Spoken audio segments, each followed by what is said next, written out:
Hello and welcome back to Stadia Source, your number one source for Stadia news and reviews. My name is Avery, and this is the Stadia Source Roundtable Podcast, episode 54. And we have got a great episode for you tonight, so let's get started. With us, as always, we have the master, the czar, the emperor and ruler of all things Stadia Source. It's our editor-in-chief, Mr. Dan Wheeler. How's it going, everybody?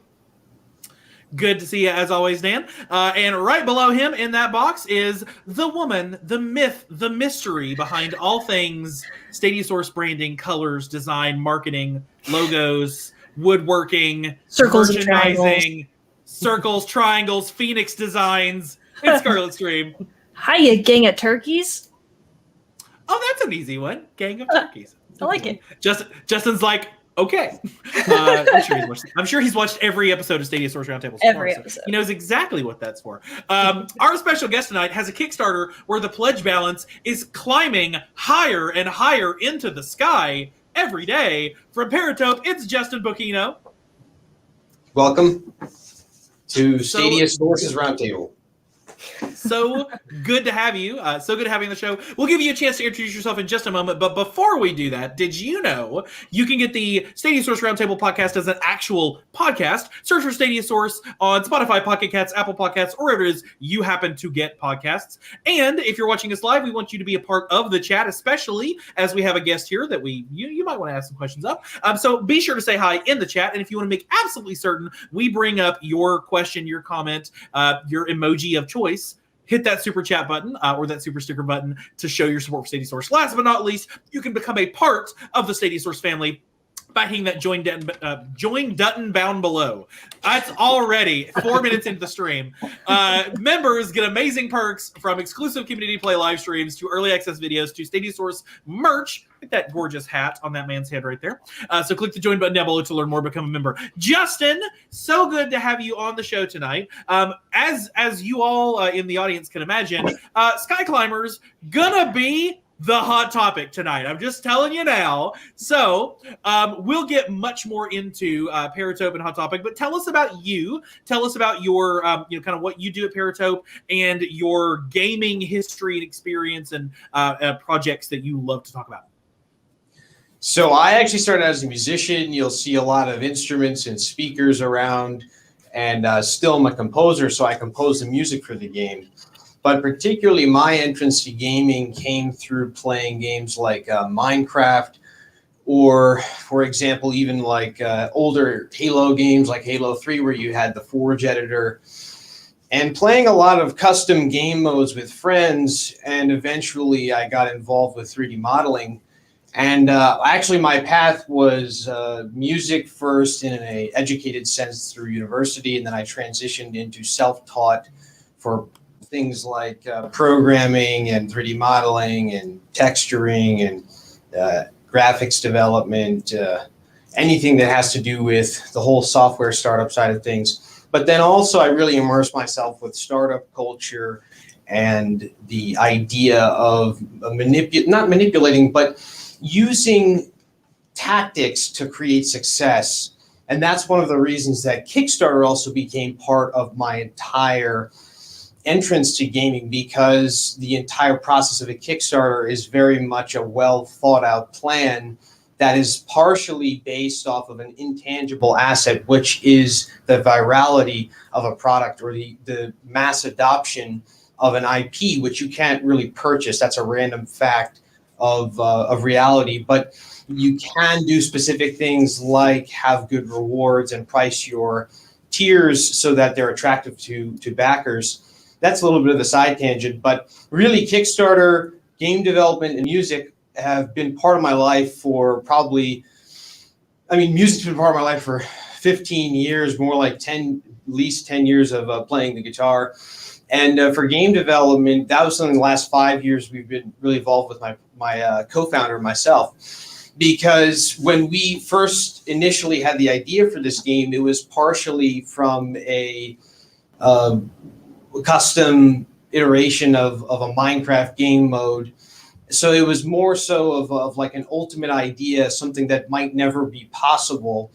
But we took a divergence from that in many different ways. For example, our 3D printing storefront, we have an urban farm, We have like our headquarters here where I am now. We do a little development. We're going to be hosting servers for the game.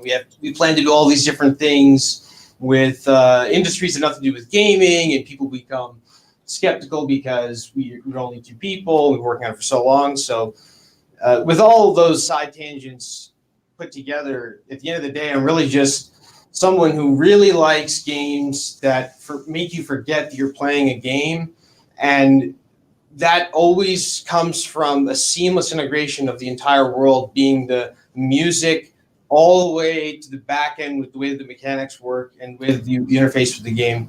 So that's my journey in game development in a nutshell there. Very cool. Yeah, certainly a varied approach to this, but it's always fun to find folks who kind of like, I see a thing, I'm going to attack it from all angles. I'm going to come at it from everywhere to make sure I have a mastery of it. So that's really cool.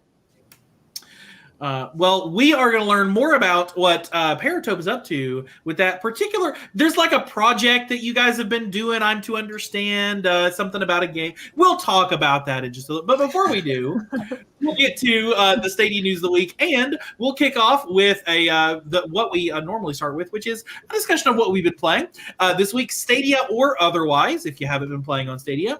And so I think I went first last week, so we'll start in reverse order today with Miss Scarlett. Scarlett, what's been on your Stadia? What's been on your playlist, Stadia or otherwise? I have been playing a little bit of Minecraft Dungeons.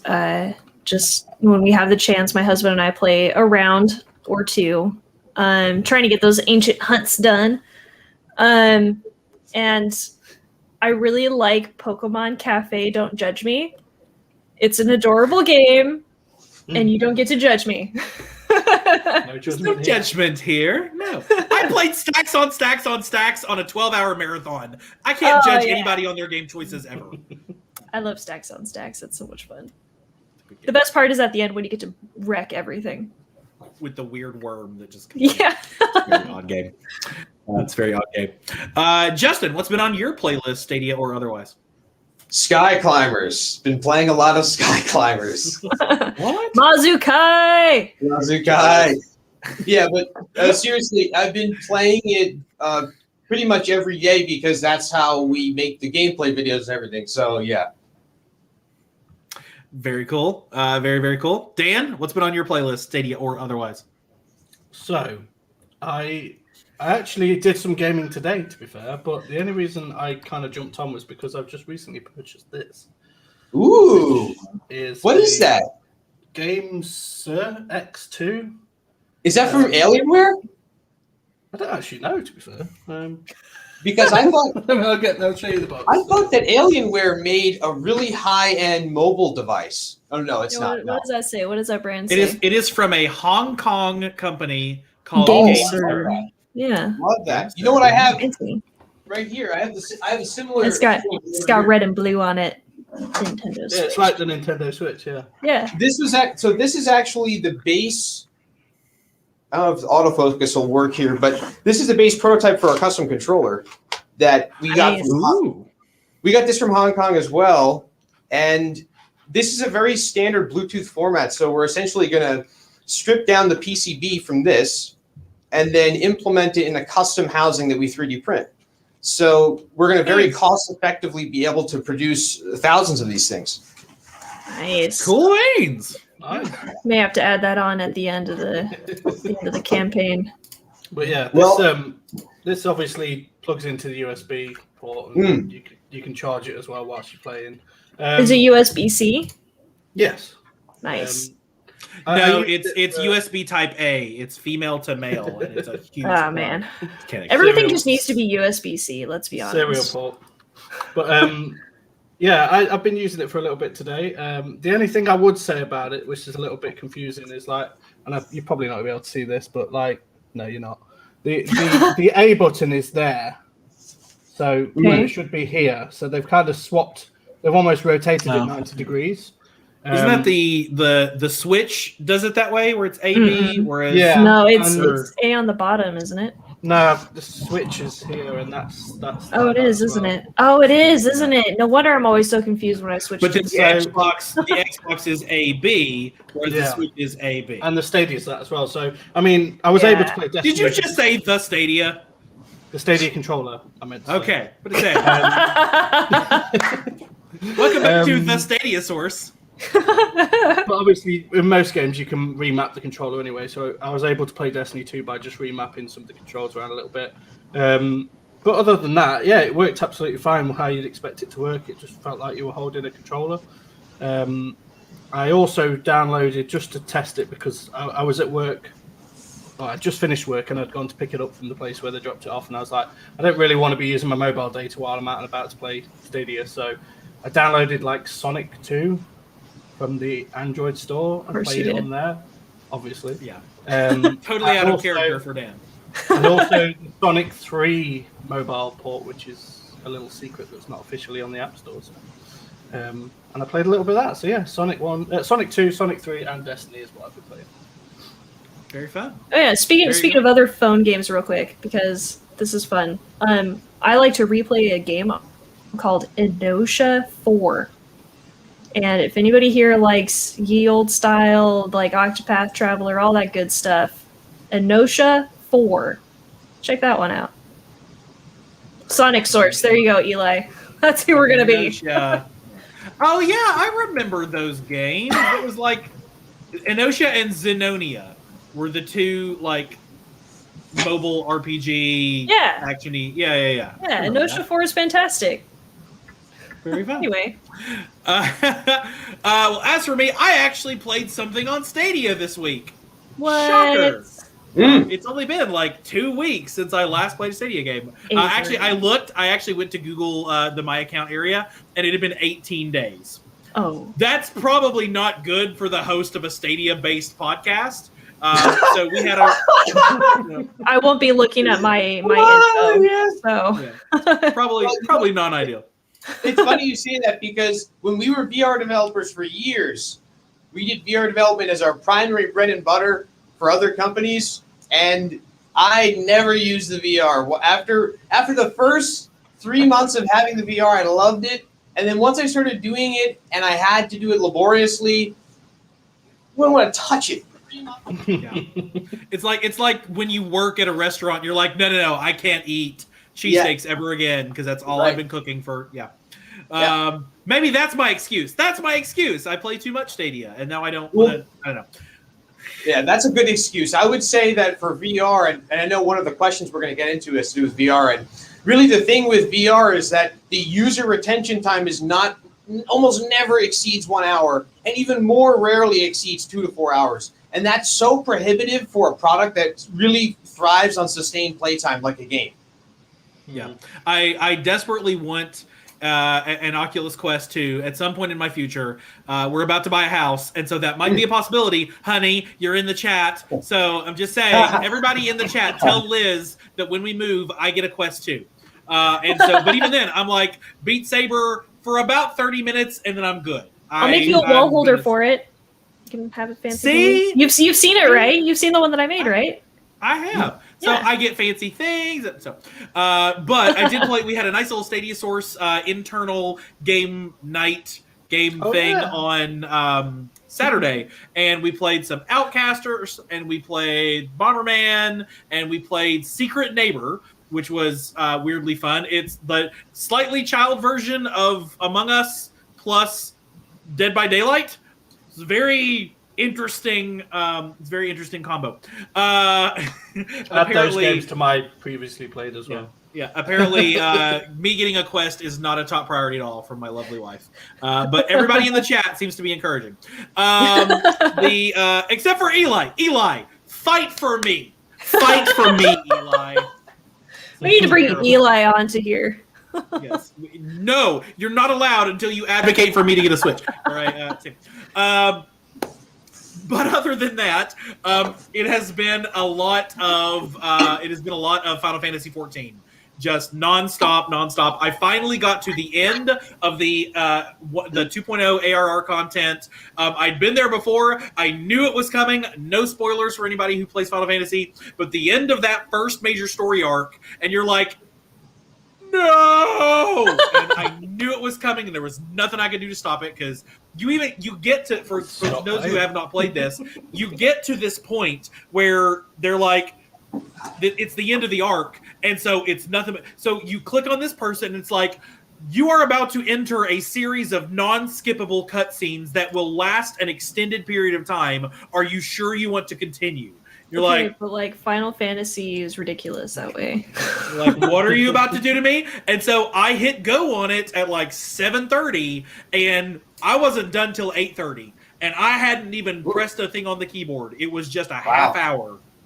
It's good stuff. Like, it's, you know, so I got a lot of that game ahead of me. But I did play Stadia. I did. Unfortunately, I broke my promise to play any of the pro games, which is literally the next thing we're going to talk about. But that's okay.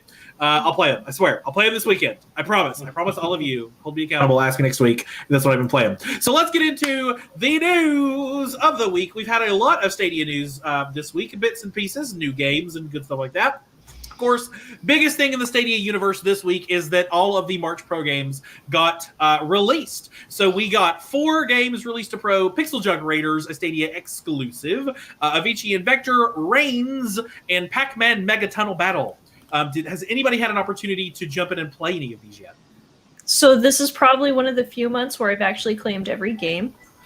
What? I'm excited. I'm actually excited to try out Pixel Junk because people are just having so much fun with it.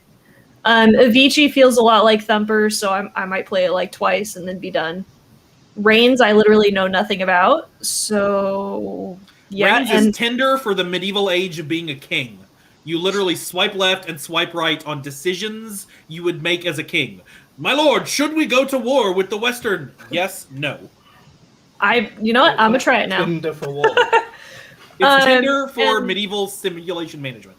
I like Pac-Man. I like ye old original Pac-Man. So I probably won't touch that one. But I did claim it because I may. This is one that I actually might play. So therefore, I have claimed all 4 games. Well, Pac-Man's a classic, isn't it? You've got it. Yeah. Have you given any of these a try, Dan? So we all played Pac-Man during the demo, but... So, I mean, I jumped in to Pixel Junk Raiders for all of about 5 minutes. It was to test out a feature that I have told people about this week, and that is the new state share feature on Stadia Source. Things Dan added to the website that he didn't tell anyone about. Woo! If you give me like 2 seconds, I will bring it up on my screen so you can see it. So You didn't sing it, Dan. you got singing last week. Yes.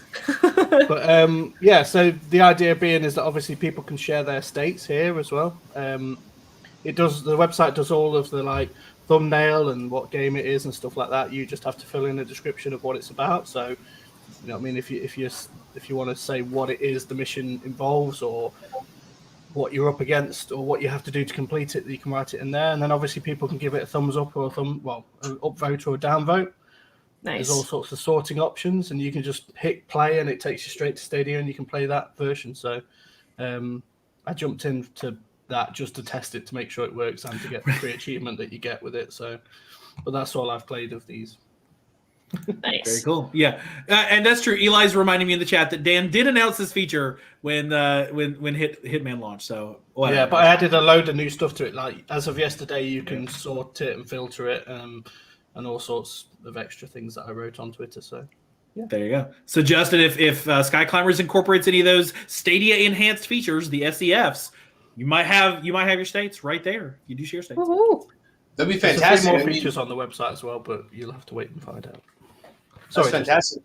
Oh no, I was just looking at what you were doing there. Sorry, I have to look at the laptop screen, but I was looking at what you were doing there, and those are some of the most attractive features that a developer or publisher like ourselves can look at from Stadia and say it's objectively superior to any other platform. Very, very cool. And we will let's make sure we ask you about that when we get to the I have not. Of course, I played Reigns before. I played it on Switch, or I downloaded it on my Android phone at some point, and it's fine. I like medieval stuff in general. I haven't had need to swipe on Tinder for a while. Love you. And so it sparks that rush of endorphins or whatever else. And so I enjoyed it. It's fun. I was terrible at it because it was like, oh yeah, I totally want to buy more bread, and they're like, the raiders come and steal all your. Like, well, I just bought bread. I just all I wanted to do was buy some bread. So whatever.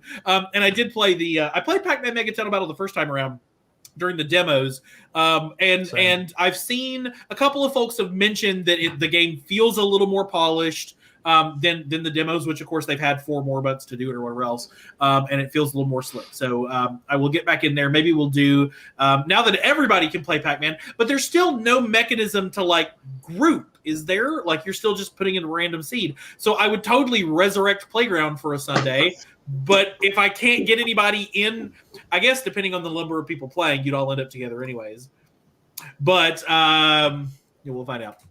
Other than that, I'll give the other 2 a try. I mean, I claimed them. I actually did log into Stadia to claim these games. So, I did, and I claim them all. So, we also got a couple of new games released this week already, including. Oh, Justin, have you played any of these in the past, or have you jumped onto Stadia and played any of these currently? I don't know if you would. I'll be very sadly honest with you guys. I haven't done any gaming in a while, other than playing Skyclimbers and testing it. I mean, if I'm going to play a game, I'll casually hop into like Warzone with a couple of friends, or I'll hop into, that's not like, Warzone's not on Stadia, right? I mean, it's not on Stadia, I don't think. Not yet.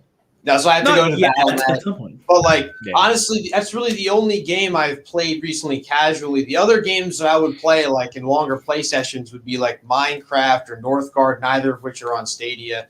But I haven't been gaming much at all recently. That's okay. I'm there perfectly understandable. It's unfortunate, but true. Perfectly understandable. Well, if you did want to play a game, you could play Monster Jam Steel Titans 2, or It Came from Space and Ate Our Brains, which Dan should, or whoever added the banners, because it wasn't me this week, I think it was Dan, should all be lowercase, because they're doing the E.E. Cummings thing, where they depends. It came from Space. On the Stadia store, it does have capitals, so. Does it? Oh, they fail. So, yeah. So, hey, brand new games, and somebody did the math. In the past 7 days, and I think this was yesterday that they commented, they had added 9 games to the platform. So extrapolate further from there. If they kept that pace up, we'd have 450 games released this year. They obviously are not going to keep that pace up. Whoa. I see. I don't think we want Stadia to become Steam, do we? That is the kicker in the key. So Stadia has a very curated library. I don't think anybody can. I mean, curated both because they only accept certain games, high quality games from developers as dedicated as Paratope, and because there's a lift, you gotta get the game on there. You can't just do shovelware like Steam does. So I'm right there with you. If 450 games launch this year and 200 of them are those crappy Chemco RPGs that you see on your phone, or like shovelware hentai 5 different versions simulators, of whatever card game. Yeah, like I don't care about any of that, and I don't want those on this platform. There's an audience for everything, but at a certain point, do you think that we'll get something that is more mobile based? But you have to slide things out and not let the water out and the lava. Yeah, well, yeah, but I mean, because you can play games on Stadia on your phone. Do you think there will ever be somebody who comes onto Stadia and says, mine is a mobile first game that could be played with a mouse and keyboard, but is mobile first? Do you think that might? So right now, like a Notia 4?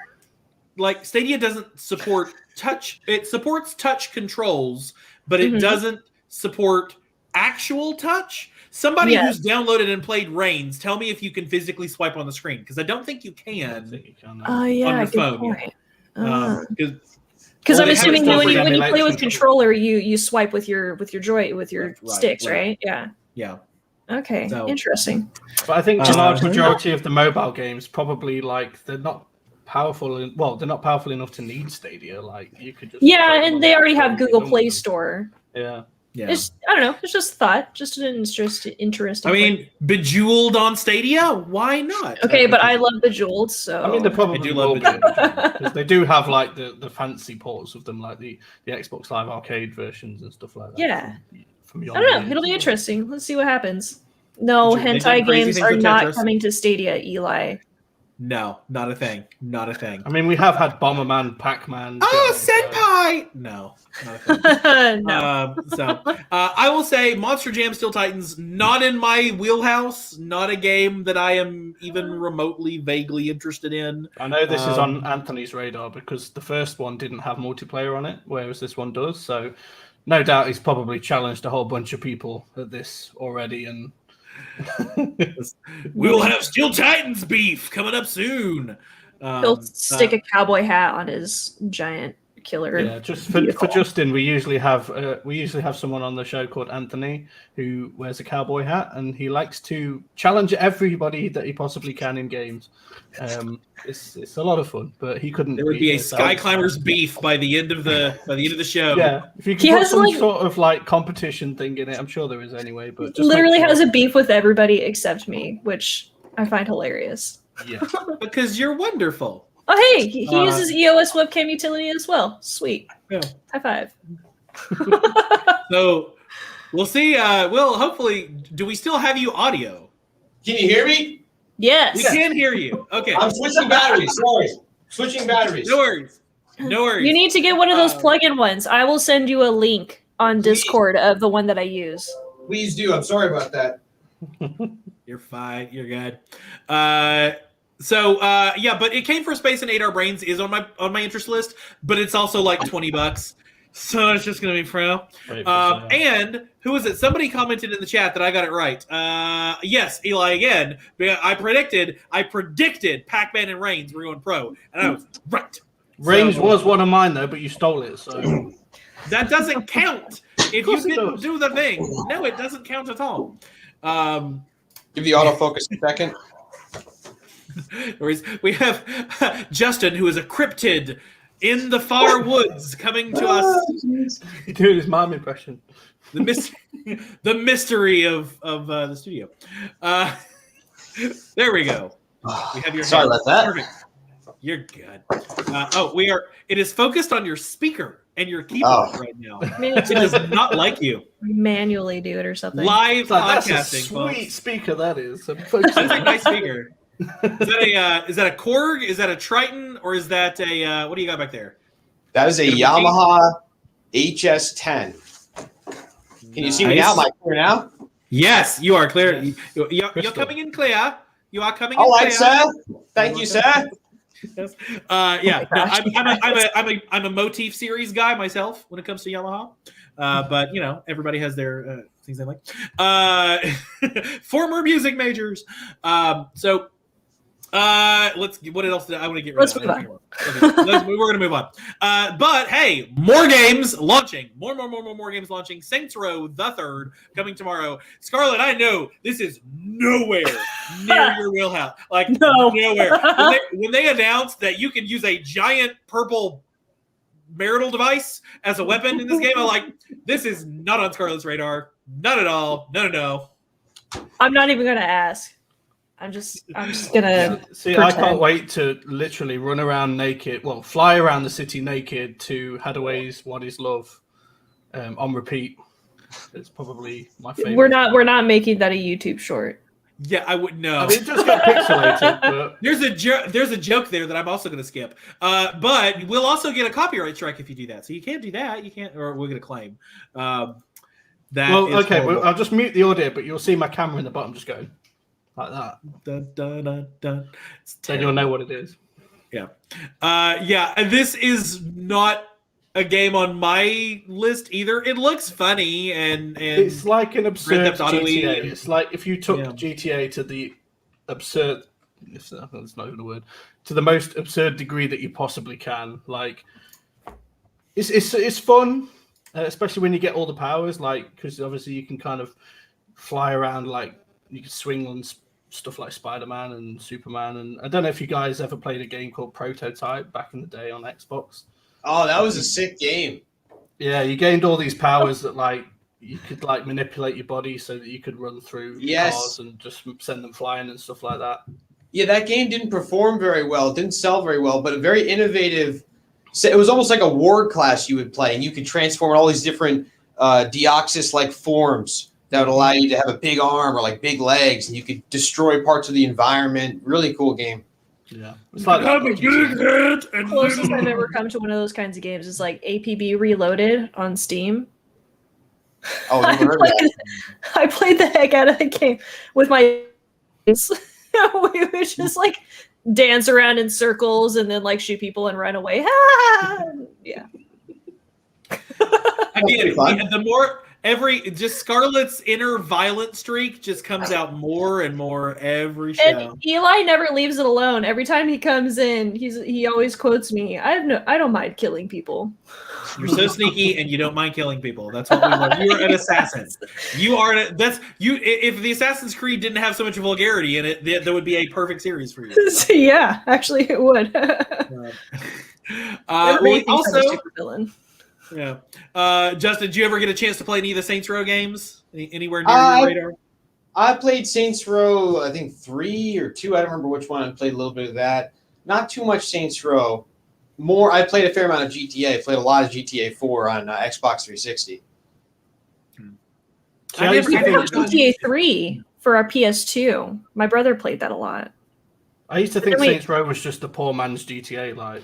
You know when you'd say like, "Mom, can I have a game? What would you like?" GTA. And she comes back with Saints Row, like. I brought you a Saints Row. Oh, what is this thing you're playing? Oh God. I know, but then I didn't like the first one. I loved the second one. Played that with one of my friends ages and ages ago. Played it to death, and then the third one. It was just one of those things that I just like to mess around. I didn't actually follow the storyline on it because I think the storyline is absolutely absurd, atrocious. It's just like you're the president of the USA. Play? So there's that guy that you invited to my 12-hour stream that just sat there on Human Fall Flat all day, just it wasn't being obscene. This seems like the perfect kind of game you would play with him. Actually, it wasn't. Isn't it, Daniel? Daniel, it's fine. It's fine.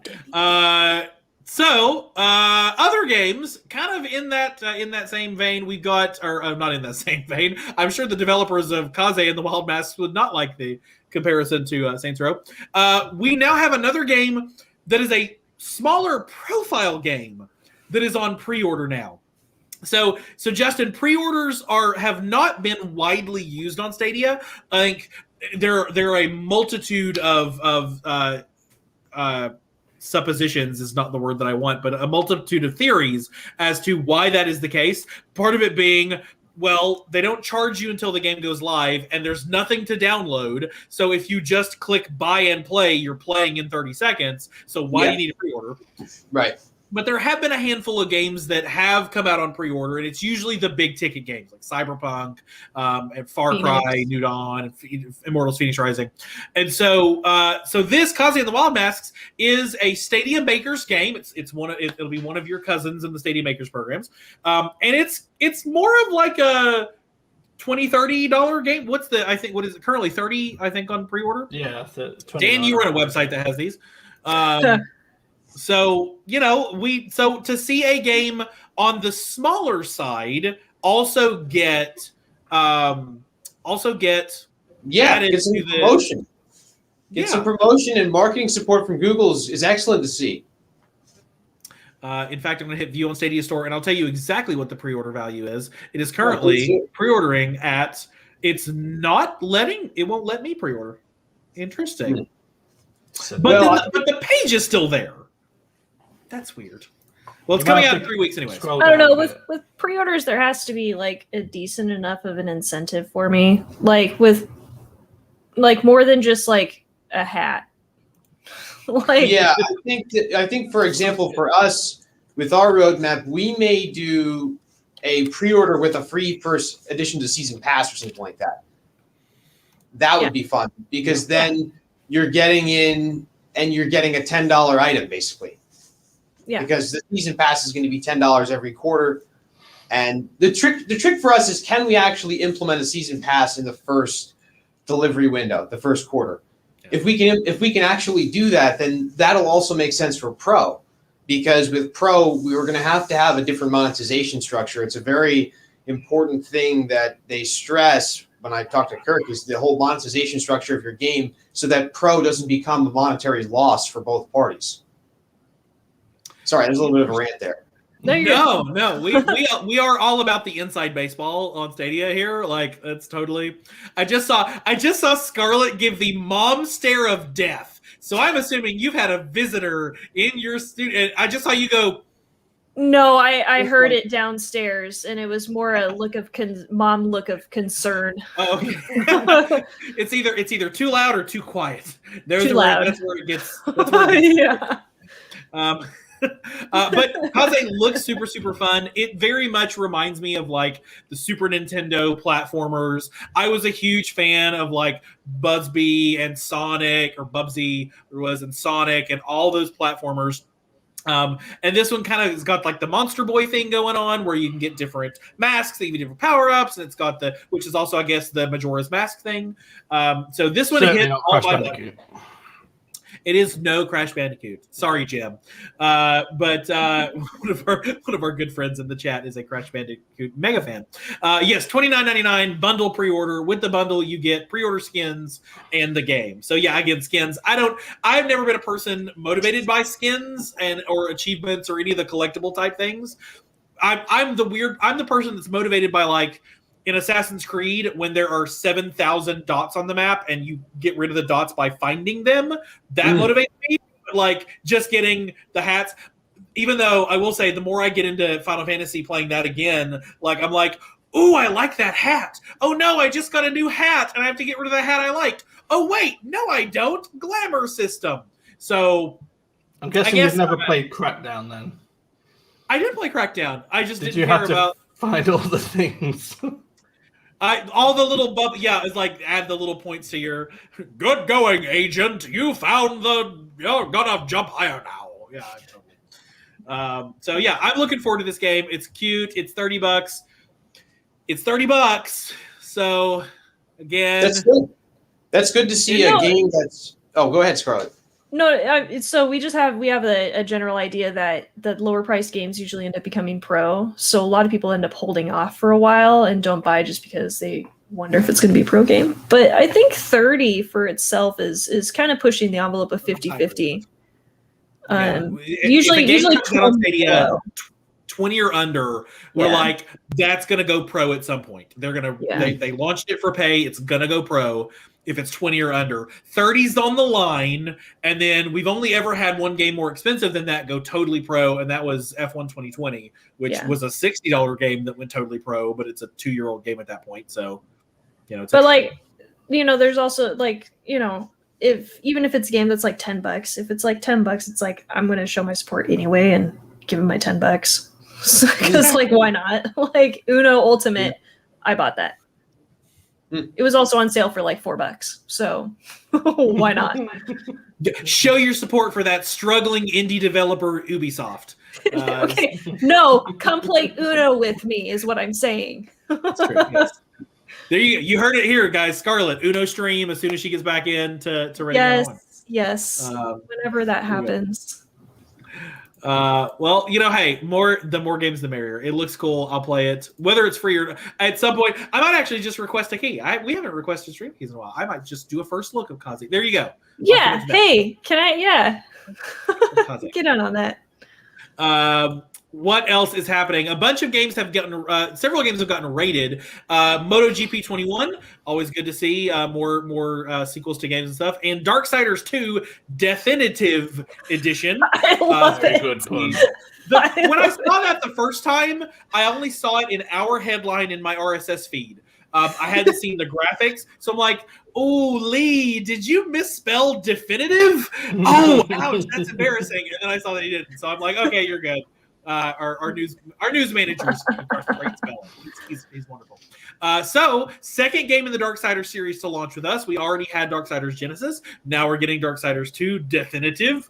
Any of the Darksiders? I played Genesis. It's a twin stick looter shooter kind of game, isometric, and I enjoyed it fairly well. I played probably 3-4 hours of it, but then another game launched and I played that and stopped playing Darksiders, and I haven't gone back because I just don't. It's terrible. I don't circle back. But good to see more games from the same series launching on the platform, because at some point somebody's like, if you played this, you might want to play this, and that kind of works.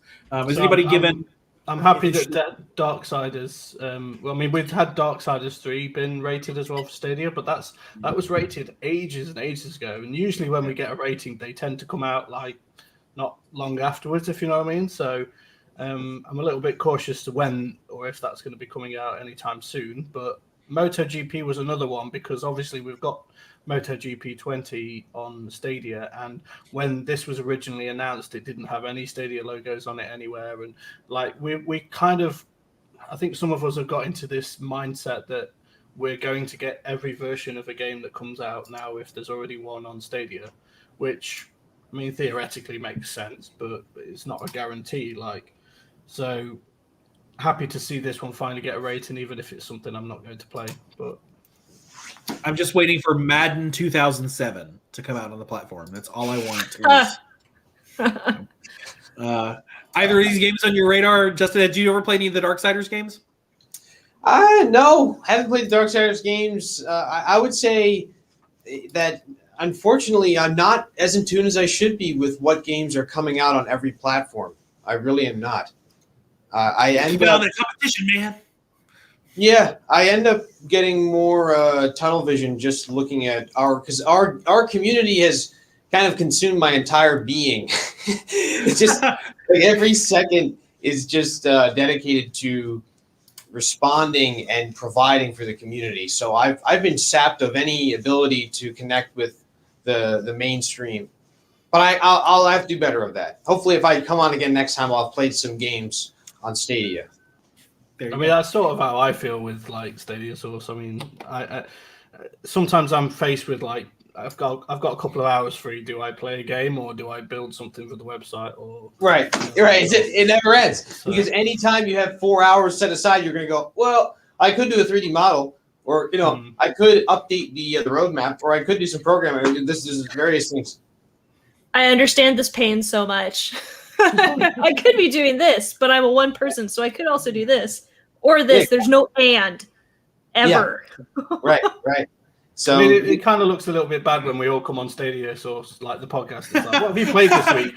Absolutely no nothing. Stadia whatsoever. Not a damn thing. We are still engaging in everything Stadia, but just not the actual games themselves. So, well, it's also people to play games on Stadia. I don't have to play them. That's what my stream team's for.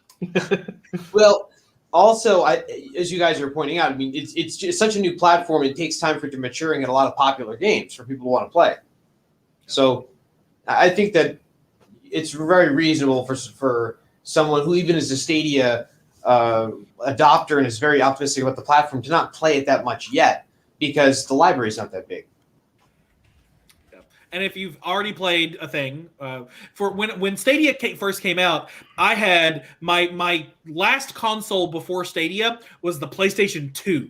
So I had not played anything in a decade. Like I played, like my whole thing is just like cheap Flash games on Congregate. That was the whole thing I ever played.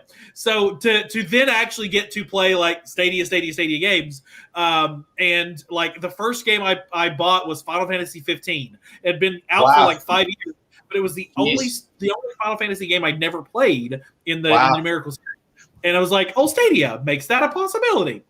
Yeah, that's amazing. That was the first one I bought. First one I played was Assassin's Creed Odyssey. But that's still pretty amazing, though, that you went from the PS2 to Assassin's Creed Odyssey. I mean, just in terms of technology and graphics and AI, you're going from a whole different world there. They went from like square characters to like fully 3D. Final Fantasy VII, where your fist is shaped like a ball. Right.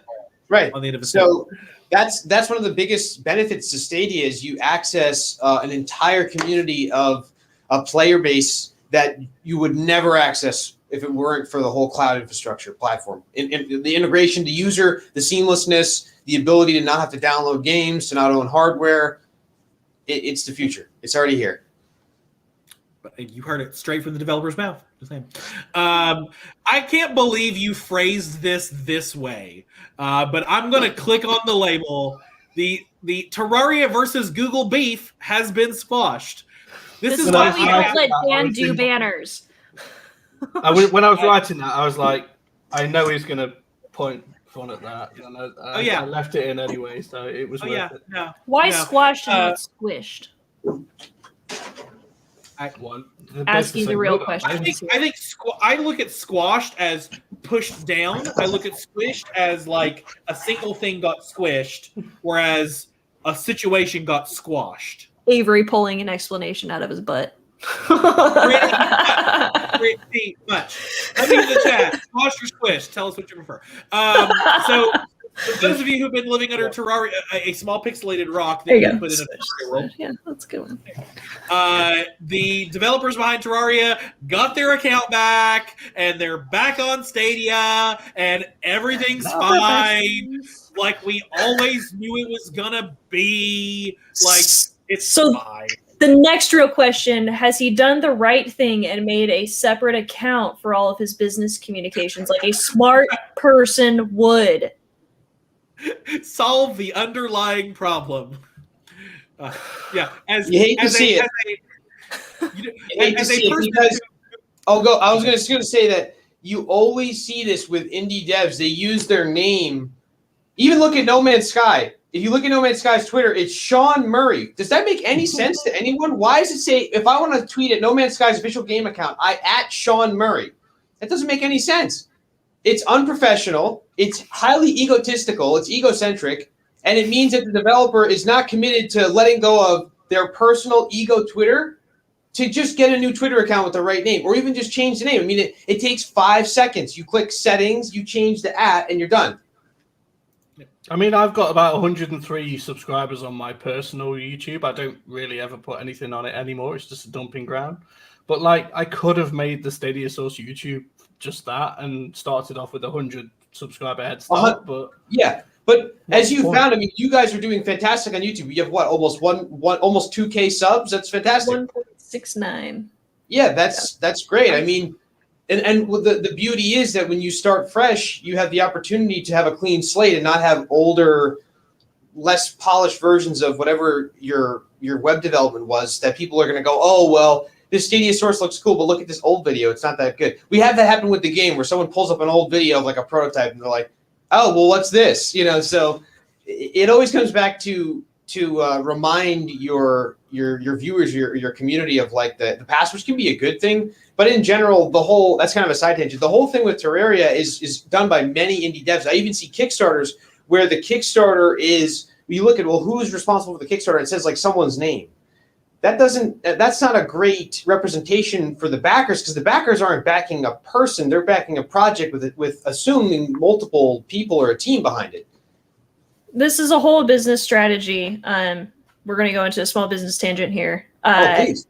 The separation of identity from service. You'll often come across stores that are like Justin's Auto Shop. It's like, great, okay, so it's Justin's Auto Shop and Justin does auto stuff. But when people come to Justin's Auto Shop and say, Justin, you suck, well, that's because they're connecting the service to Justin, not the service to the actual service. So if it was just the auto shop, then they could come in and say, the service was terrible, let's fix it. And then it's a little less personal because people come in and want to attack the person, not the actual business, which doesn't improve anything. So exactly. That's a perfect way to put it. The business name, doing business as. Yes. And you even see that happen with the whole No Man's Sky disaster, was that Sean Murray personally said so many things about the game, and he had such a personal investment in how people were viewing his game that it ended up getting out of control. So that's why we keep a very thick wall between our personal lives and the game. We don't even have personal Twitter accounts. We have no interest in building up like a personal following just to float my ego. It has no meaning to us. Instead, we'd rather remain anonymous and use a brick wall of the company and the brand and the community itself to make sure that no one gets to that point. We never want to get to that point with our community where someone is viciously attacking us out of anger or something, or we're really upset with some individual. And the best way to do that is making this simple change. All of your accounts are company accounts. All of your accounts are brand accounts. No one uses personal accounts to update the public on what you're doing. I mean, we've seen that in the political sphere be a nightmare. We've seen it in big publicly traded companies. It's been a nightmare. We want nothing to do with it. Yeah, you can still take pride in something without putting your name on it. Yep. Unless you're Peter Molyneux and the entire Fable franchise. That's a whole nother something.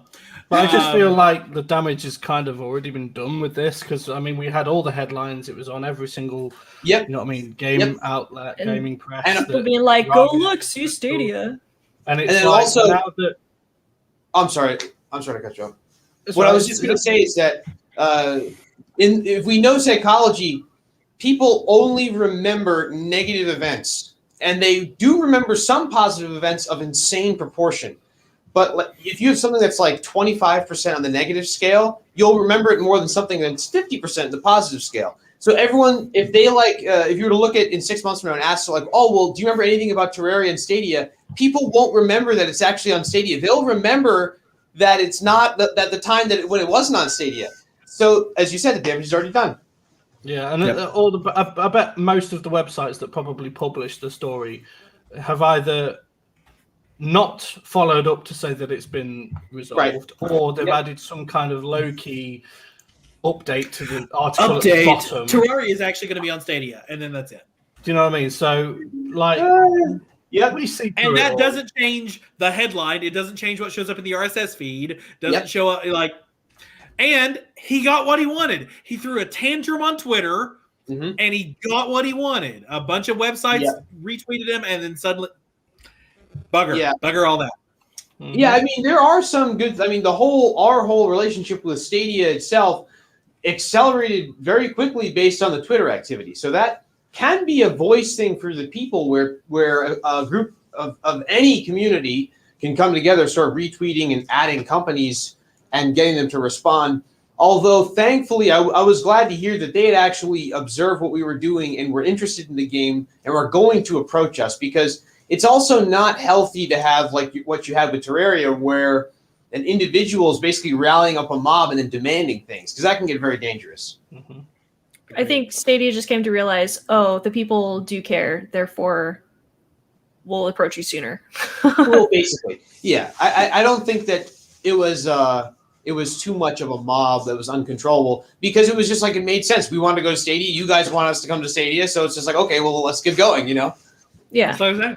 I think the biggest thing for me personally with this is that obviously we've known from day one that this was nothing to do with Stadia. Him getting his accounts banned was nothing to do with Stadia. They just happened to be owned by the same company that run YouTube and whatever. And obviously the press ran with it that Stadia was kind of at fault here, even though they weren't. The way they worded it made it seem that way anyway. And I think probably because of this game coming to Stadia, I think Stadia might have actually been the ones that kind of jumped in to the rescue. Do you know what I mean? Because that makes sense. They probably would have got fixed at some point anyway if Stadia hadn't have intervened, or if this game wasn't coming out on Stadia. But I think because of the implications it had on Stadia as well, it probably got resolved a little bit quicker than it would have anyway. And nobody's championing Stadia because of it. Yes, and you make a good point, because the way that they've described to us how Stadia operates is a startup within Google. So, for example, even YouTube is a completely independent, it's its own company, really, and they have no way to do any special promotion or anything with us. I even asked them, like, now that we're going to be partners and we do any specific YouTube promotion, they said that's completely separate. We might be able to direct you in the right direction. So not only does Stadia have nothing to do with it, but the fact that they were able to get it back on shows a lot in terms of how much Google is willing to listen to Stadia. One thing I do want to ask you guys is, what happened on Twitter? Did he have like an individual account? I don't know the guy on Twitter or anything, but did he basically have a personal account on Twitter and he just started like going off and cursing and stuff? Or like what happened? So he on his personal account, he Okay. posted a series of tweets that basically described that a few weeks ago we got locked out of our account, and we've been trying to reach them and can't. And If you're gonna burn bridges, consider bridges burned. We're not Yeah. coming to Stadia. and he said, I will have nothing more to do with Google, and I am canceling my Stadia project, and I wash my hands of you. But he didn't pull down any of his very lucrative money-making apps. He didn't withdraw the ability for anybody to buy them further. So he basically took a principled stand against Stadia for no reason. Yep. Which then immediately followed with all these, Wired and Kotaku and, Google Stadia kicks people. No, Stadia, nothing of this. Wrong.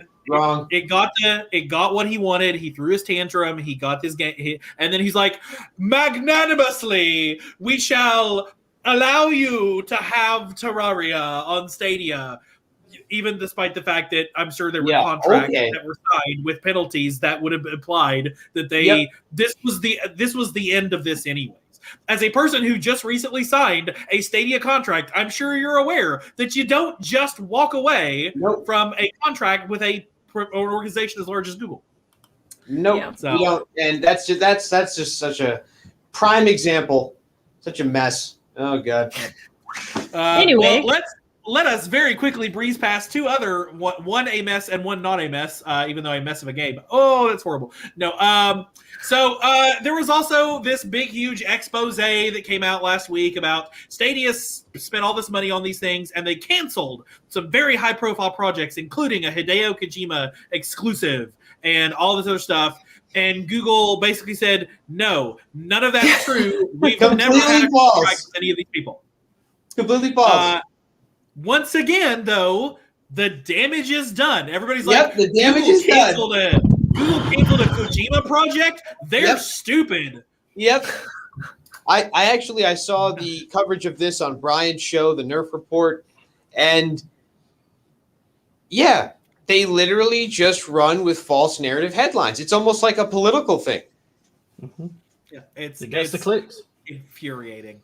But those of you who haven't, go check out Bryant's. Go check out the Nerf Report. A supporter of the member of the Stadia Source YouTube family. Because he did a fantastic article about or fantastic video on this. So check out the Nerf Report, youtube.com/the Nerf Report. Worth watching. And then finally, Gunsport, a really great game, and One Hand Clapping, a game, have received new updates. So go check out our coverage on StadiaSource.com. You never want source for Stadia news and reviews. You shortened that. I think that's a record for how you've shortened that now. Yeah, so yeah, it's go check out all the headlines on Stadia Source. It's just gonna be Stadia Source.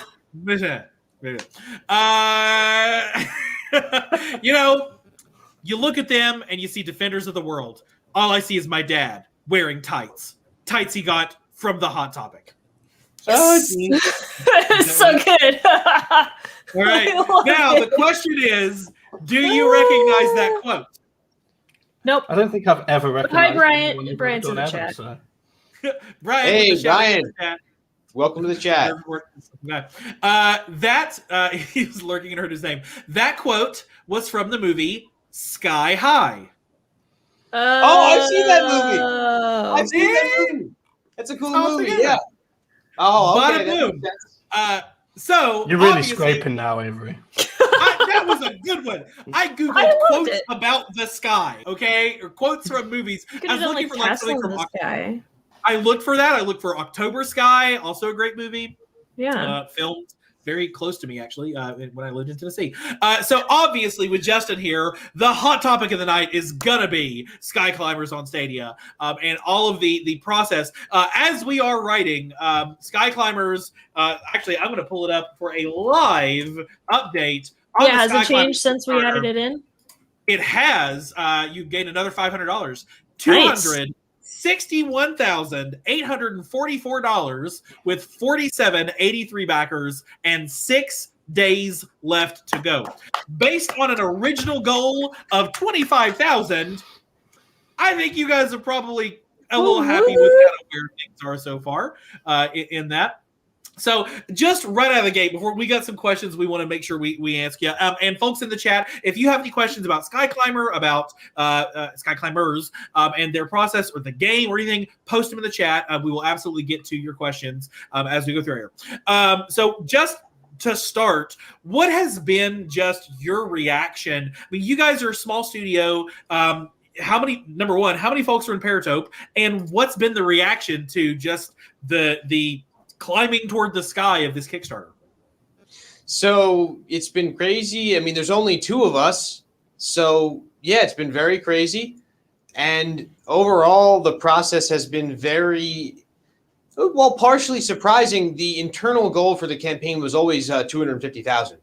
So the way that, Kickstarter is a very strange thing, is that if you have a Kickstarter, let's say we put a Kickstarter and I put a goal up for 250,000, it would be almost impossible to reach because people go, oh, 250,000. How the hell are we going to reach that? But what happens but what happens is you hit 25,000 in day one. That was in my calculations, that was the top 1 percentile of success. And I prepared for this Kickstarter for over 6 months every day. So in my top 1 percentile of success, we could do 25,000 in the first day, but we went way past that and we just absolutely obliterated it. So the speed and intensity of the first week was something I've never experienced in my entire life. I've done a lot of crazy launches with other companies and even with our game and stuff, and that was definitely the craziest thing of my entire life. But yeah, I would say that in terms of the actual budget, 25,000 was basically a nightmare scenario. Like if we actually only got 25,000, we would survive and get the game published on our own. But it would be a lot of work still, and it would be a lot of external through our 3D printing business or contract work just to get the game out. But really the goal was 250,000, so I think we're in a great place right now to deliver the game very quickly this year. Excellent. I am backer number 5, by the way. You are. And just to point out, because it sounds a lot better when you use that metric, you've reached 1.6 million Danish krona. So I'm saying, wow, woo, we're millionaires. Millionaires. you are millionaires in Denmark. But hey, McDonald's. Moving to Denmark. There you go. So obviously, we want to tell it more about the game. Let's just start out with the elevator pitch for Skyclimbers. When you are trying to tell somebody, here's this game we're making, and it is about, what's the elevator pitch you give? So Skyclimbers is a multiplayer city building action RPG that takes place in a procedurally generated anime themed metaverse where you will build your kingdom, choose your class, tame monsters, and explore a procedurally generated open world with multiplayer, crossplay, and cross-save. Woo, nice. Like one of those monsters being a phoenix inspired by and partially designed by Miss Carla Stream right there. Bada boom. So, obviously, you'd mentioned you have a lot of history in VR, and VR was originally kind of your angle for this, and obviously it's been moving toward translating that into traditional console game. What's been that process for you, and what are you finding different about positioning this for VR versus positioning it for traditional consoles? Excellent question. So the VR angle was something that we took when we first started developing and beginning to think about publishing our own game, because VR was a small emerging market. So from a startup standpoint, we could enter a small emerging market with relatively low budget costs for development and produce something that could be very profitable. The problem is that VR as a platform hasn't matured, and therefore the content is very restricted into how you can create something and monetize it. So for us, the game that we're trying to make was harder and harder to make with VR. And as we got year 2, year 3 into working with VR, really even year 2, we started to realize we spend more time developing the actual interface for the technology than we do actually developing the game. So that was why we said we have to stop. We have to think about the game itself and forget about VR really until they can prove that the platform is stable and sustainable enough for a long-term sustainable ecosystem that is not subject to being replaced. Because what we've seen since the release of the first generation of VR headsets is a very fast kill rate where they're taking a new technology, testing it, and then killing it. Like the Oculus Quest is a brand new technology. They've already gotten rid of the old Oculus. They're not producing them anymore. So yeah, we had to switch to non-VR, and it's been fantastic ever since. Ever since we switched to non-VR, the game took off. It really started to blossom, and we were able to execute our vision much more clearly. Nice. Not to mention, like, Vive is apparently announcing something this week or next week, so there's probably going to be yet another thing. They just tweeted a teaser today, so for the Vive, for the Vive, there might be something is coming was the teaser, so probably means they're going to do a standalone. Well, of course. I mean, they're all going to move to standalone, but at the end of the day, the problem with VR, as I've said before, and the truth is, no matter if it's standalone, until it's literally on your retina in some sort of a contact or something, or it's just projected as a hologram into the world, these augmented reality, virtual reality things, they're all gimmicks because no one plays them more than 2 to 4 hours at a time. And our game is meant to be played like sit down, play for 12 hours if you really wanted to. And that's what most really, really, really successful games do, is they suck you in for 8 hours and you're just totally immersed. So, yeah, we just probably won't touch VR for a long time. Yeah, right. And also, like, if you think about just the interactions, like, let's say you want to have a cinematic game. We have a cinematic game. It's a very cinematic game. How can you have a cinematic game when every cutscene you can stick your controller in the enemy's face? You can stick your controller. And what people would always do is, even when we would put all this time into making, like, this beautiful scene and making it so people really ran into the right places, they'd end up sticking their hand through the floor or like just something stupid.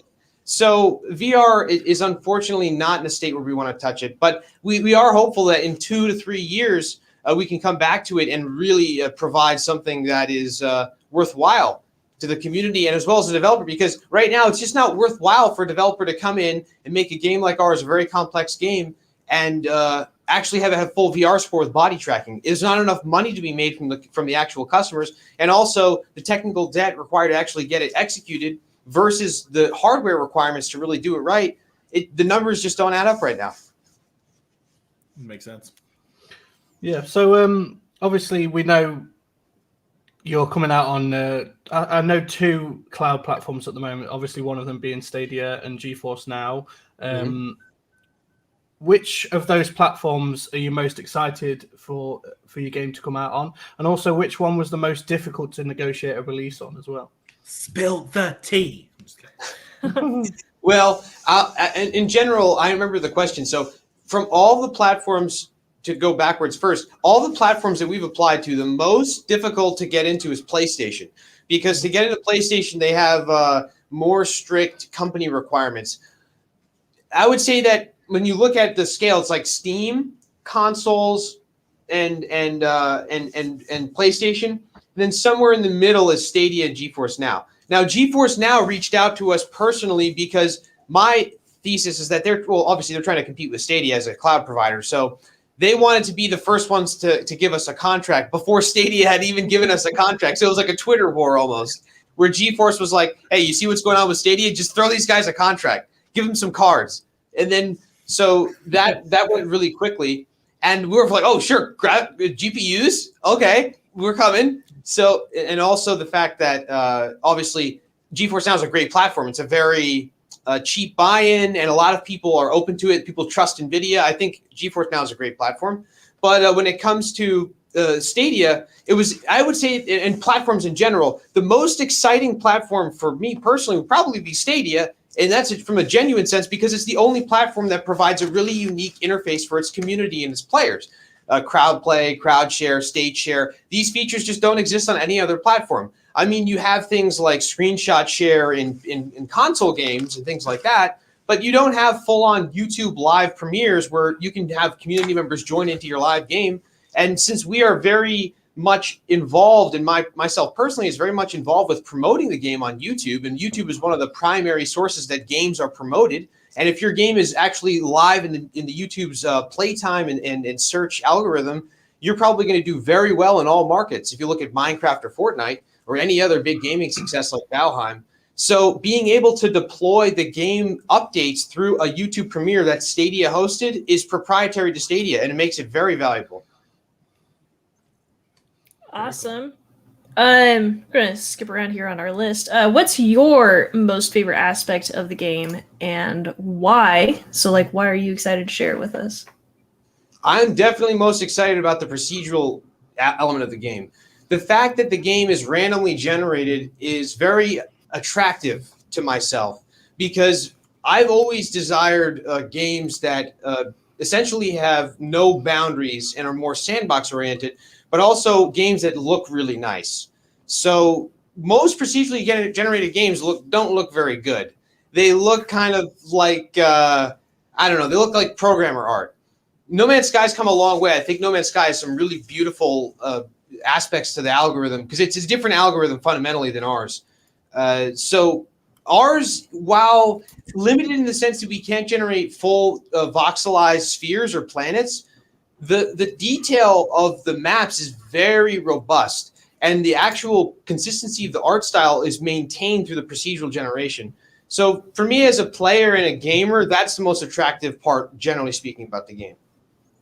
Cool. Now, are you planning on just doing PG for the environments, the landscaping, or are you also applying that to any of your like buildings or creatures, or anything like that? No. So the whole AI engine is completely procedural. They're completely randomly generated based on biomes. And to describe in a simple sense how the proc gen engine works is it's kind of middle out. You have a central biome, which is almost like if you're looking at the top of a pyramid. And then as you go out from the center of the pyramid, the rings get larger, and those are extending biomes. And then the final ring goes on forever. And that's how each continent is formed. And we have essentially a randomized number of continents that we can continue to generate. And that's also how we'll run like our season pass, for example. We'll generate new continents that have variations in them. And we'll be able to do that procedurally, but not affect your procedural world. And that's how the hybrid or pseudo MMO, you could call it, because we're not really an MMO.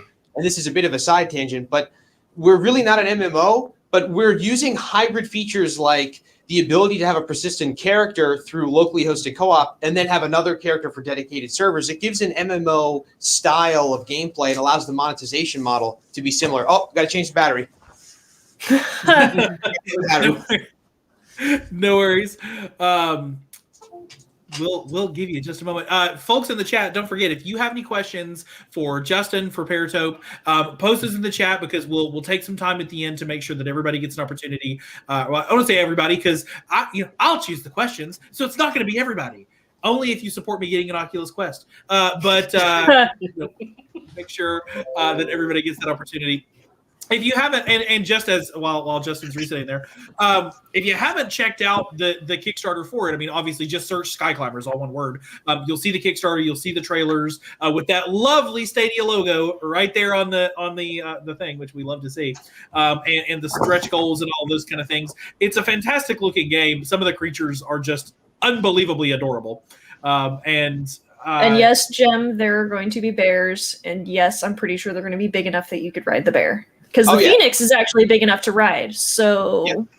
Yeah, Maguma is a bear. He's a starter. You're going to see Maguma in, I think, the next gameplay video.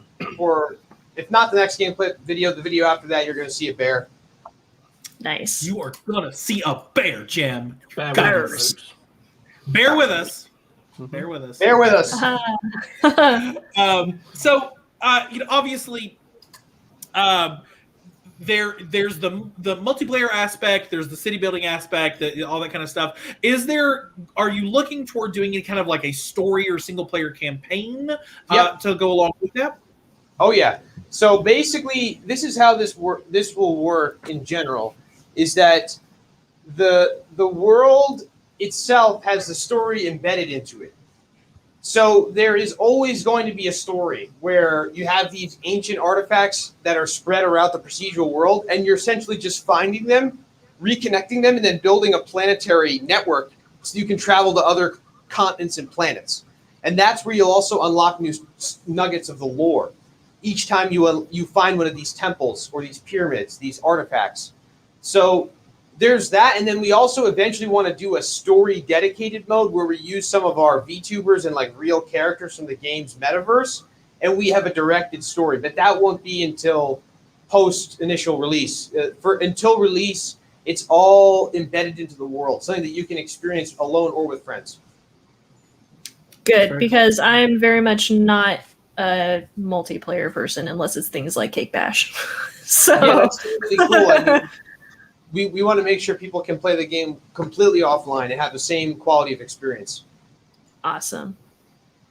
So obviously you've got a multitude of different creatures and NPCs in the game as well. What was it like trying to make them feel like organic within the universe? Like, was it difficult to do, or? Well, we have a very strict formula anytime we add something to the game. Essentially, first, what dynasty is it a part of? We always talk about dynasties. We have the different elemental dynasties. So, like, let's say we were trying to add something to Rakuhito since it's Rakuhito week this week. We would look, does it fit within African culture? Does it fit within the Terra element, which is like rock or stone? Does it fit the visual design that we've established with the Rakuhito dynasty? And then lastly, would it live in the biome that we have? Or would it be architecturally possible in the biome that we've created? So that's why also when we do stream, we're able to produce like 3 or 4 full Sentius animated in a day, because it's like we follow a strict format. We have a very specific reference, a specific concept. We execute the concept using the criteria, and it's done. We don't linger. We very quickly throw out ideas. If an idea is bad, we throw it out immediately. We're always trying to like if an idea is okay, we'd rather make a new idea based on criteria than try to fix it. I will say we've got some team for Yuko for Yoku in the chat. We got some Mozuko Mozukai. I am terrible with pronouncing. Mazukai, yeah. I can say Mazukai. and then, Mazukai. Rokuhito Rakuhito, Gang. Woo! Rakuhito. And of course, Jem with the bear. Oh, hey, you can see the emoji now. Yeah. Somebody post one of our emojis and see if it works. I think it's probably just their emojis. But somebody post Just one of theirs. our. If you're a member of the Stadia Source channel, you can post emojis. Go try that. Post Scarlett, I'm trying to get other people to. It's fine. But we'll see if we can actually see it. Nope. Stadia Scarlett. So well. Darn. It's fine. And of course Scarlett saying that Mozukai High Matriarch would appreciate your love for another guy. Sorry, I was looking at chat. All right, we'll round this out with one last question, maybe. So there is a lot that you guys have planned, and I have voiced my concerns to you guys already before on Twitch, and you gave a phenomenal response, in my opinion. There's a lot planned, and I know you guys have a plan for those plans, a roadmap, as they're termed. So I just kind of want you to put to ease some of the concerns that I know some of our viewers might have as well when it comes to this. Yes, I would love to address that. First, I want to say, is that the elemental diagram in the background? Indeed it is. Good, that sir. Looks epic. Oh my god, that actually looks really awesome. I just noticed that. Can I see that? It's very big. This is Wow. the first version, so it's still taped up and it still has like its laser burns and all that. So I have to peel off the tape and stuff. But I mean, it looks awesome. I want thank one. you. Yeah, I had to rework all of your images into just simple lines. But yeah. Wow. This way. There we go. Woo. Yeah, so Scarlett took the elemental diagram from the game that we use to determine all of the characters and resources in the game and created that. But so I don't want to divert from the question here too much. So we're in round 1 of pre-alpha. There are 8 rounds of pre-alpha that will end in 6 months when we enter alpha. End in 3 months when we enter alpha for PC.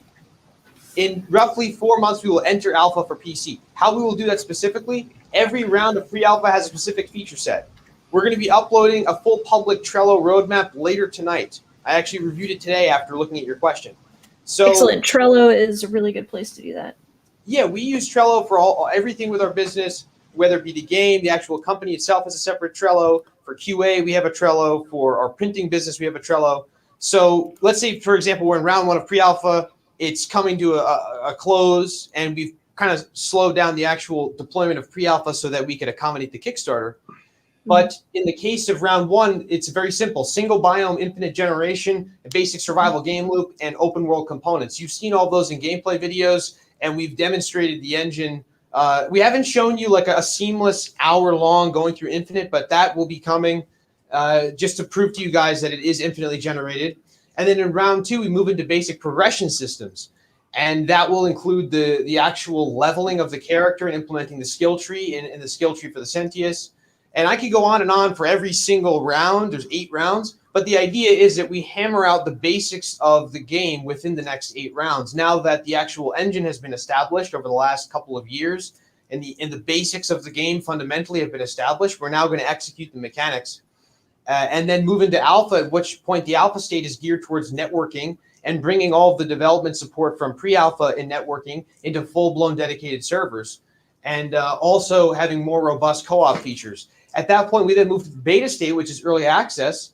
And at that point, we'll be ongoing and adding features to the game, but it's stable. It has multiple dynasties. It has multiple. It has 400 Sentius. It has the class system. It has a progression system. It has multiplayer systems. So we have a very specific roadmap down to the nitty gritty. We planned very thoroughly. And the roadmap that you're going to see is just one layer. We have 3 layers to the roadmap. That's the public or like the basic roadmap, which we look at from time to time internally. Then we have the detailed roadmap, which goes into each quarter and breaks out epics and feature lists for every single feature and a massive element to the game. And then lastly, we have a day-to-day and a week-to-week Trello board, which we personally manage. And we've worked with actual dedicated Agile Scrum managers for years. We don't have one now because we do Kanban. We actually are the Scrum managers. And I personally have taken a great deal of interest in Scrum and Kanban and Kaizen and these other Agile methodologies. So we're very transparent about that. I mean, we want to be like one of the fastest games to ever do Kickstarter and ship. My goal is to be on all platforms by the end of next year, and Kickstarter to be closed in terms of physical rewards by the end of this year. That's been my goal. Will we achieve that on the date? I can't promise that, but that is truthfully our goal, because the whole trend of the Kickstarter game not coming out, I've said it before, I'll say it again, has to stop. It makes it harder for us. It makes it harder for every other developer. And also grossly overfunded Kickstarters should not be promoted. We're very happy with the amount of money we raised. We do not want to discourage anyone from funding the campaign and getting a discount copy of any of our products, because everything is heavily discounted unless you go above $1,000 essentially. Like basically 4 games for $45. Exactly. I mean, the game is going to start at, I made a recent FAQ. The game is going to premiere at $40 in early access. When we do full release, we may move higher. We may move to $50 or $60. So you're getting a hell of a deal if you back the Kickstarter. And everything that we've valued into the physical products has been very aggressive. So we want to try to hit more stretch goals, but by no means do we want to hit $1 million in revenue on Kickstarter. That is not what we're interested in, because what that means is probably 20,000+ backers. That means 20,000+ 3D printed USB drives. That means 20,000+ emails that I have to send out manually with game keys. That means 25,000 times I have to take a USB stick and crack out the PCB to put inside some other thing. I don't want to do that. I want to work on the game. Tejas wants to work on the game.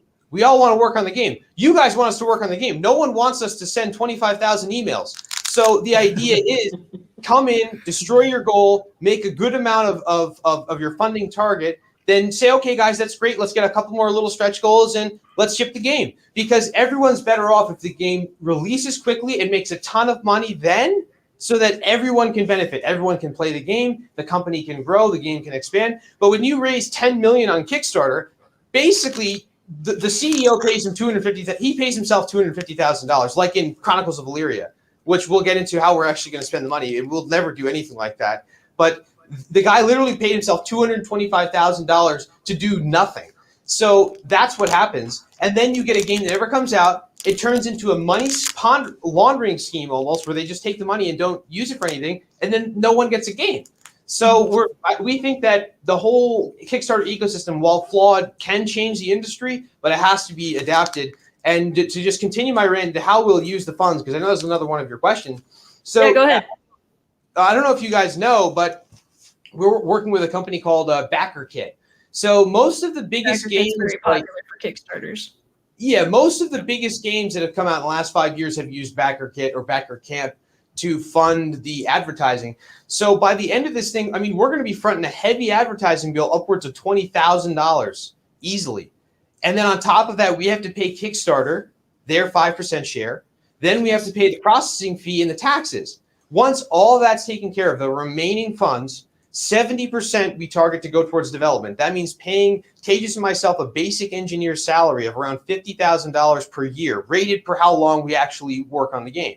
Then we'll hire an engineer at the same rate, and then probably have 1 to 2 other on or off contract workers within that 70% budget. And then from there on, we're going to look at probably, I think Scarlett's camera did the same thing. But from there on, we'll take a No, 20 I just didn't want you guys to see me picking at my eye. Oh, okay. So Scarlett's like, quickly pick the no. Wait. Her eye. So 70% would go towards development, and that means all aspects of development, ourselves, external developers, contract workers, anything like that. 20% would go towards fulfillment of the campaign at a minimum. That number could easily be 30%. I mean, we're trying to be very aggressive with our rewards since we're actually printing all of the products that are 3D printed and producing a lot of the physical copies to keep the cost down. But we're going to put aside at least 20 to 30% of the revenue after all the fees just for fulfillment. And then after that, we have about 10 or so percent, 5%, which will go to marketing to sustain our growth so that we can launch in a strong state. And then another 5% will go towards infrastructure. So that means 3D printing technology. We need more printers. We need multicolor printing, which is supported by something called the Palette S. You can look that up. It's a very robust multicolor attachment. That's how we'll produce the rewards down the line. And then also we'll have to invest in server infrastructure to house here locally. We want to have some, at least a few hundred players to be able to get onto our own servers would be awesome.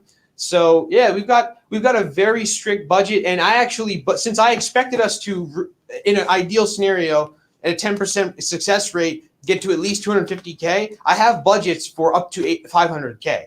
So when the campaign ends, we're basically just going to look at a spreadsheet that I've already made that says like, okay, we made 350K. Okay, here's the budget. It's not like we're going to be like, oh, wow, look at all this money we made. We were expecting this. And you are still allowed to say, look at all this money that we made. Yeah, perfectly reasonable. It's okay to revel in your success. But I am happy to hear every single day. I'm like, whoa, we've grown. Yeah. I am happy to hear that. It sounds like you have a very solid plan, and as like a fellow business owner, that's like super important to have. Like when I started for my displays, like you see the money, and like while at the same time you know what you're going to do with it, it's still exciting to see that there's a monetary support behind this. So I do really appreciate the transparency that you're putting it all out there, and you're letting us know what you're going to do. Because it's really important for people who are backing a game on Kickstarter, really backing anything on Kickstarter. People just like to know what their money is going to be used for, and to make sure that for all of your grand plans, because you guys have a lot of stuff planned, which is fantastic. I love knowing that you have it detailed out to the smallest step that you need it to be. So that's very comforting for me, and it's also very understandable. So thank you for sharing all that. Put that on a sprint. Put it on sprint. So I know we're approaching our time. We don't want to take you too much longer, but I want to rapid fire some questions from the chat, and then I'll got a couple more from me because it's a Stadia podcast, so I want to talk the Stadia side of this. We're going to keep it super quick. So rapid fire. Eli Levy asking, can you tell us, are you targeting 4K 60? I can't tell you that. I know. Of course, it's way too early, Eli. It's way too early. Are you targeting at least 720 24? I honestly will not. I'm not going to say anything. No problem. What I'll say is that, okay, that's it. That's all I'll say. I get nothing. 16K. 16K. Yes. What is your opinion working with the Stadia team? Obviously, let's keep this one simple. Have the Stadia team been good to work with so far? Great. I mean, the guy Kirk, who I deal with, is a great guy. I mean, we're already on like a dude level. I'm like, hey, man, what's going on, dude? And he's like, yeah, dude, like this game looks sick. It's going to be great. And I'm like, yeah, this is great working with you guys. It's awesome. They're very cool people. They're almost like a startup, really. In a lot of regards. Obviously, you already answered those. Bears, can we tame them? It's a big resounding yes. Yes. Oh, yeah. Yes. Every animal, every sentius, every monster. There is a platypus. Yeah. Is there a penguin? Is there a penguin? Yeah. Also, if you're thinking, like, if you're curious, will there be this sentius? Sentius are based off of wherever they're from in the world. So, like, if we have a dynasty that's based on that part of the world, yes. Boom. Okay. Yeah, so we need Eli joining me at 45. Good job, Eli. And I see several folks who've mentioned that. Just quick questions. Obviously, are you you've gotten or you're getting or have gotten access to things like the dev kit and the all that good stuff? Have you been exploring, and are you anticipating? Do you have a strong desire to incorporate Stadia enhanced features? You obviously couldn't say yes, we're doing it, but is that on the far-term roadmap? very strong desire. How quickly we can implement them, I cannot say, but very strong desire. Specifically crowd play. For myself personally, I'm a big YouTube person. Like, I don't watch TV. I never want to have cable. I only watch YouTube basically. So being able to premiere stuff on YouTube with the game and be able people join is just like a dream for me. Yep. And are you considering, or has the door been opened to do early access on Stadia? Or just focusing? Oh, it's already done. Right, already done. We're good. We're doing early access on Stadia. And you heard it here on Stadia Source. Yes, and I will tell you guys a little nugget here is that we are. I will say that we are looking at a very bright future with Stadia, and we are looking at an aggressive timeline. I won't say whether it will or will not be shorter, but based on how things have progressed, I think that Stadia is a sooner platform than we had thought. I won't say that we're changing our timelines, but it is something that I will say in an ideal world, we could do a coincident launch with Steam and Stadia. That would be ideal, but I won't say that we're doing that yet. We are happy for anything you won't say that you won't say, but fantastic. And yes, folks in the chat agreeing, crowd play would be very, very killer for Stadia, and I wholeheartedly agree with that. Crowd play just for the multiplayer aspect. Get in here and play with me, of course. Yeah, just super easy, right there. Do it, done, and you don't even have to wait to download the game because Stadia rocks. Have you, and last question, it was a good question from the Nerf Report. How hard is it to code in Linux versus other platforms? Have you gotten into the adjustments you have to make for Linux? Are you Unity? Are you Unreal Engine? Are you something else? Yeah, we're Unity. And also Unity's got, I will say one other nugget, Unity's gotten involved. So Unity knows about our game, and they are now involved, and they are looking forward to the game releasing, they said. So, and they said, we're looking forward to seeing the game release soon. So I think that Unity and Stadia are going to, in the coming weeks, come to us with more news about how they're going to help us. We know we're getting free dev kits. We're going to get a bunch of free dev kits, so that's good. But awesome. yeah, that everything else, we still have to wait to confirm the actual Makers Program annunciation. We can't say that we're in the Makers Program yet. I hope that that's true. But yeah, we are on our way to being there, and yeah, it's all good. So the question is Linux. So we've already started Linux development tests, essentially where we take the code base, run it in a Linux environment. The game is built with the right version of Unity to go to Stadia. And to answer on the difficulty, there is a difficulty barrier, and it's something that is essentially labor intensive. So for us, we may even at some point hire an engineer to be working specifically on Linux compatibility for the code base in tandem with the development of the game, just so that can be done with, and that Tejas, our primary programmer, can focus on the game. So it is. I would say that the difficulty is less of it's resource intensive. It requires development effort and time.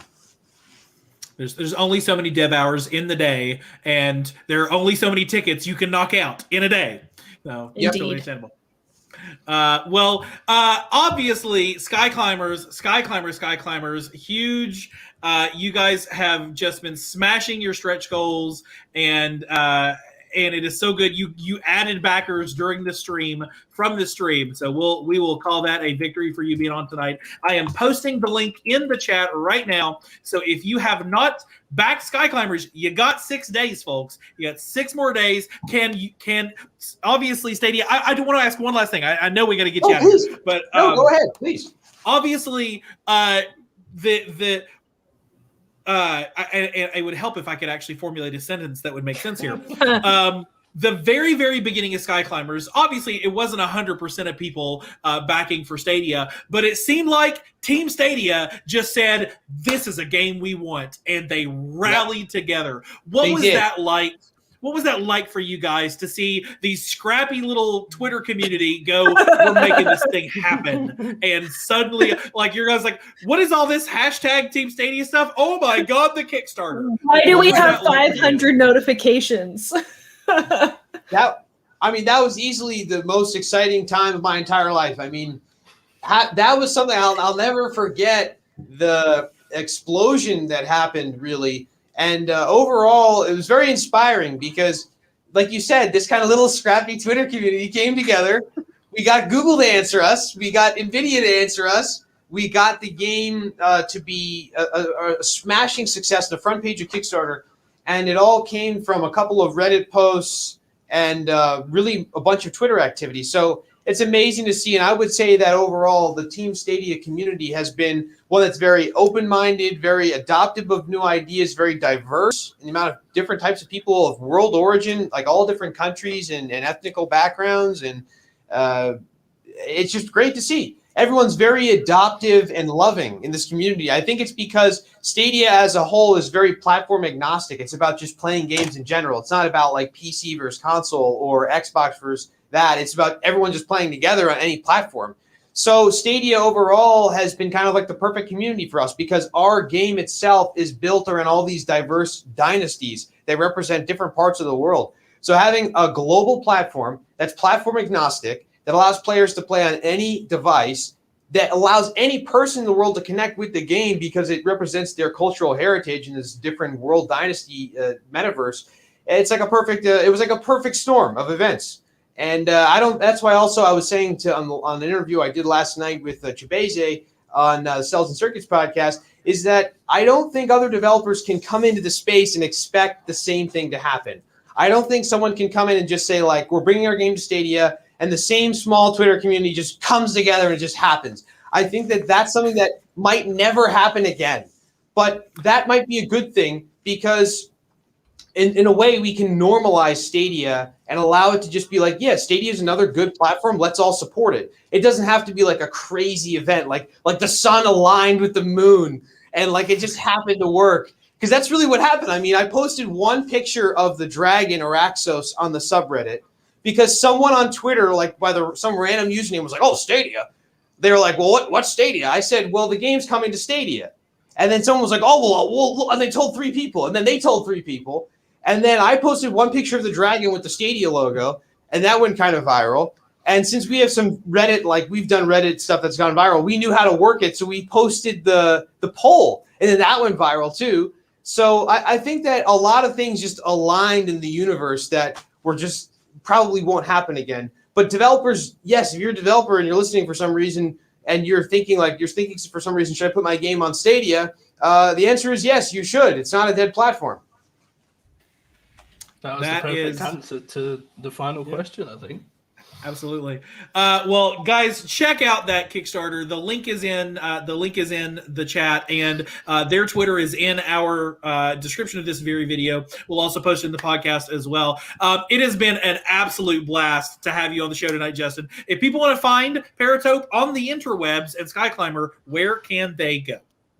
So the best way to learn about the game is probably subscribe on YouTube. Just type in Skyclimbers, one word, on YouTube. And you can find our website at paratope.co. And that is our company website. Paratope.co. What is a paratope? Is it a thing? Oh, so that's interesting. Yeah. We actually have a federal trademark on the word paratope as a term used to describe a software company. But a paratope is actually a biological term that is used to describe I think it's an antigen, which is essentially like a complex protein. I believe it's component of the blood. Yep. Yeah, and I work in blood banking software, so I am very familiar with antigens.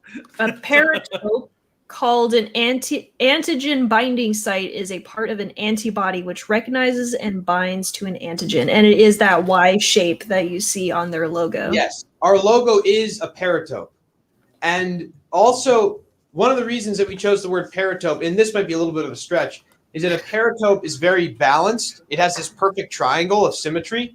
And it also, it works to balance, I believe, something with the blood. I have to look into it more to be more educated on this. But our company is built around sustainability. So I wanted to pick something for the actual logo and naming of it that represented that sustainability core value. And it's very frequently mistaken for paratrope. Very frequently called paratrope. Which is part of a trope. Yeah, I'm not sure why that is, but that's why sometimes we also, a lot of our fonts are very widely spaced. That's like how we design the fonts. So that helps, I guess, a little bit. We'll talk innings. Well, we appreciate you. Were a fantastic guest, and you are absolutely welcome back on as time goes through, and when we start getting to those early accesses and stuff, we will absolutely have you back on. Fantastic. I was going to say thank you for having me. It's been a lot of fun. Absolutely. We appreciate everybody who's hanging out with us, and thank you for answering all those, or for asking those questions. We hope that you learned a lot about play Skyclimbers. I am excited about this game. This game is like perfectly in my alley. This is my game. So you will have me as one of those early access people, guaranteed. Well, for those of you who want to see more awesome gaming content, you can check out the Stream Team Dream Team streaming right here all week long on the Source Feed Live, including Scarlett's Ready Gamer 1 at some point when wood carvings settle down. When I'm yeah, no worries. All-Purpose Champs Power Up Plus, which is happening later tonight. F10do's Dad Time Gaming and Brews and Bruises. Stadia's Stadia Domination and Dawn by Daylight with Dawn. Blue Bob's Break Even Point. The Hotspot with EJ Mix. If you've been here with us live in the chat, we are super, super thankful for every single one of you that dropped by, said hi, gave the shout out to Mazakai.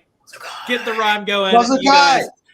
And so good to have all of you hanging out with us as well. We also super, super duper support all of these folks that support Stadia Source on YouTube, including the folks in the Crystal tier, the Platinum tier, the Gold tier, the Silver tier, the Bronze tier, all those wonderful folks that bought us a coffee, and all those people who have been previous patrons of us. We appreciate each and every one of you. You can join us by hitting that Buy Us Coffee link or join us on YouTube right there as well. That just leaves me to say goodnight to our roundtable panelists. Dan, thank you for being on your show.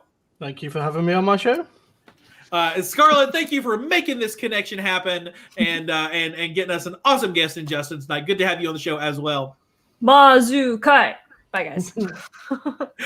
If you are listening to the podcast, you can join us most Thursday evenings right here on YouTube. And if you're watching us on YouTube, you can download our podcast on Spotify, Pocket Casts, and everywhere else you get podcasts. You can follow us on Twitter and Instagram at Stadia Source, like us on Facebook, go back an awesome game on Kickstarter, and join our Discord at stadiasource.com/Discord. You can even wear Stadia Source when you are out and about by going to stadiasource.com/merch. Hosting for stadiasource.com generously provided by Rock. You can find out more about the technical expertise provided by Rock at rokk.co.uk. If you haven't already, down below is a thumbs up button that lets us know you liked what you saw tonight, and right next to that is a subscribe button that lets you know every time we go live. You can also become a member of the Stadia Source channel by clicking the join button below with great perks at every level of your budget. Thank you for joining us here at the Stadia Source Roundtable. For Stadia Source, your number one source for Stadia news and reviews. My name is Avery, and I hope you have a good one.